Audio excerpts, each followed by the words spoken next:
Lyric was no ordinary fairy, she was a food fairy, blessed with the gift of enhancing flavors and bringing out the true essence of any dish. For centuries, she had traveled unnoticed, sprinkling a touch of magic into meals that needed an extra spark. But her life changed when she stumbled upon the dimly lit kitchen of a small, struggling restaurant in the heart of the city. Ben, the chef and owner of the restaurant, stood over his stove, muttering under his breath. He was trying to perfect a new dish, but nothing seemed to work. His restaurant, Bistro Blue, once a hidden gem, was now on the brink of closure. The pressures of debt and dwindling customers weighed heavily on him, and his passion for cooking had begun to fade. Lyric, perched on a shelf unseen, couldn't bear to watch his frustration. "A little sprinkle of magic won't hurt," she whispered to herself. With a flick of her tiny hand, golden dust floated down into his pot. The next day, Ben served the dish to a skeptical food critic. As the critic took the first bite, his eyes widened in surprise. "This is extraordinary," he declared, writing a glowing review. Word spread quickly, and soon Bistro Blue was the talk of the town. Lyric couldn't resist returning to the kitchen each night, adding her magic to Ben's creations. She watched from the shadows as his confidence grew and his passion for cooking reignited. But with fame came new challenges. As customers flocked to the restaurant, competitors grew suspicious. How could a failing chef suddenly produce such remarkable food? A nosy journalist began digging into Ben's story, determined to uncover his secret. One night, as Lyric added her usual sprinkle of magic, Ben walked into the kitchen unexpectedly. He froze, his eyes widening as he spotted the tiny figure glowing softly in the moonlight. "You're a fairy," he stammered. Lyric's wings drooped. "I didn't mean to interfere," she said.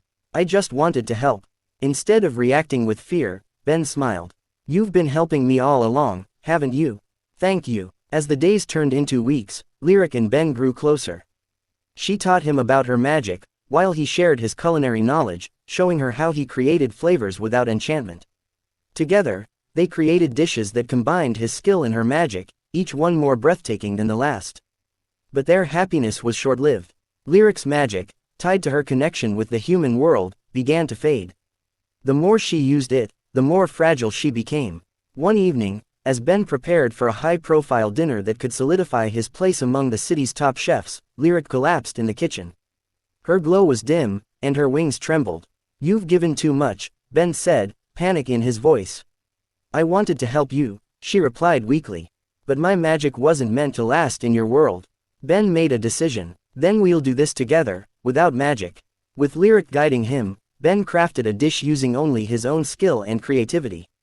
The dinner was a resounding success, proving that his talent had always been enough.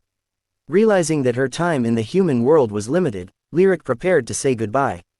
"You've got everything you need now," she said, her voice tinged with sadness. But Ben wouldn't let her go. "There has to be a way for you to stay." Lyric smiled. "There might be, but it would mean giving up my magic forever." Without hesitation, Ben took her hand. "You've already given me more than I could ever ask for. Stay, and we'll build something magical together." Lyric agreed, and as she chose a mortal life, her wings disappeared, and her glow faded. But her heart felt full for the first time. Together, she and Ben transformed Bistro Blue into a place where love and creativity flourished, drawing people from all over. Years later, as their restaurant thrived, Ben and Lyric found joy not just in their food but in the family they built together. And though Lyric's magic was gone, the spark she brought to Ben's life remained, proving that true magic lies in passion, love, and the courage to chase your dreams. Moral of the story: true magic isn't in spells or enchantments, it's in the connections we make, the love we share, and the courage to build a life worth savoring.